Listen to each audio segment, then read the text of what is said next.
Aujourd'hui, je vais vous montrer une petite astuce si vous voulez travailler de manière un peu plus approfondie vos compositions. Alors là, j'ai un sketchbook, un carnet de croquis dans lequel j'ai commencé à travailler puisque vous savez que je suis le cours de Karen Stamper sur les sketchbooks, les concertina sketchbooks, c'est-à-dire ce qui est en accordéon.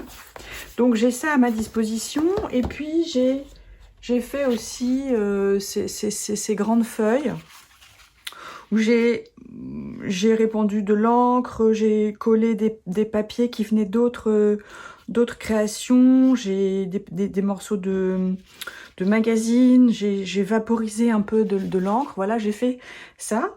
Et donc ça, c'est des peintures collages qui peuvent être travaillées ensuite indépendamment, mais je m'en suis servie pour faire ces photocopies, à la fois dans le carnet de croquis et des photocopies des pages que j'ai préparées.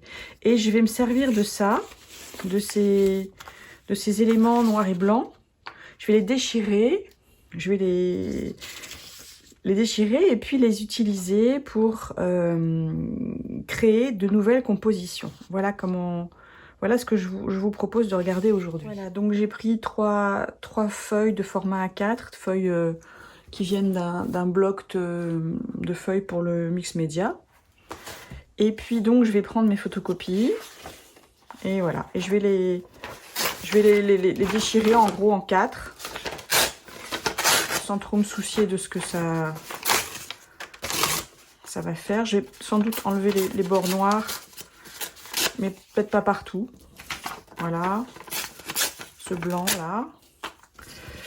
Donc je vais les séparer en 4.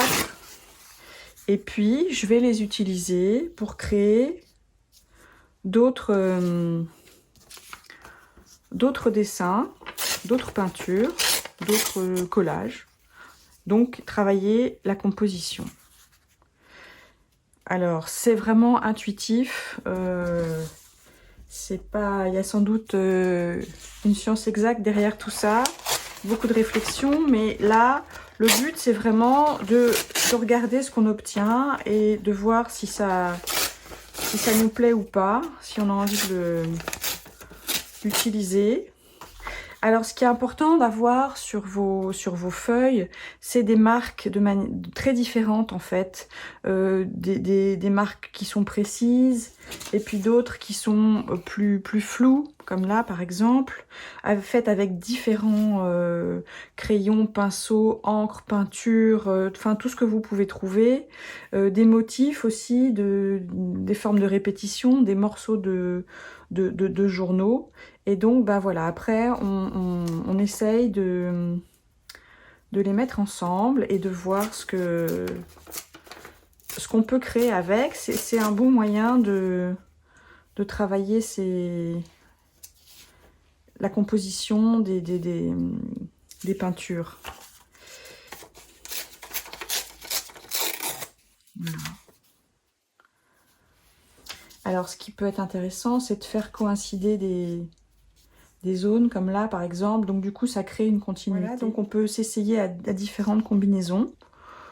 Faut vraiment prendre ça comme un jeu, faut pas y mettre d'importance parce que c'est vraiment pour...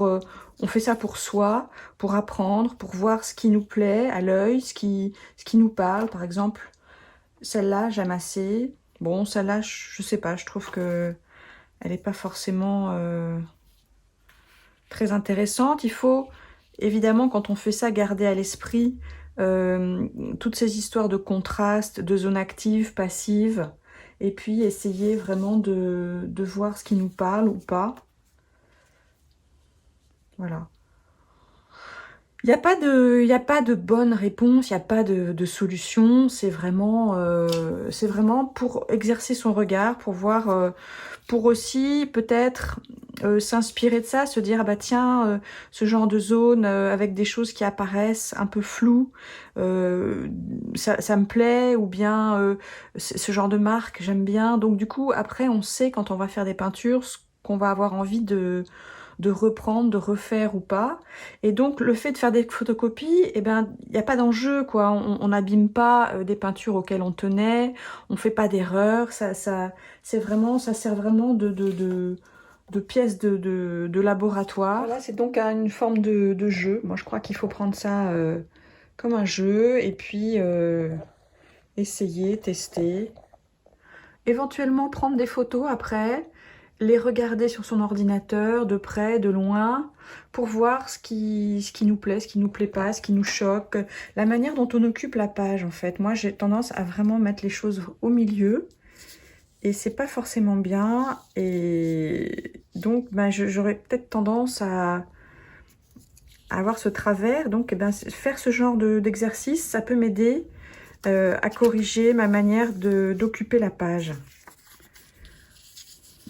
Voilà, si je décale, voilà, c'est un peu comme un puzzle de travail sur la composition.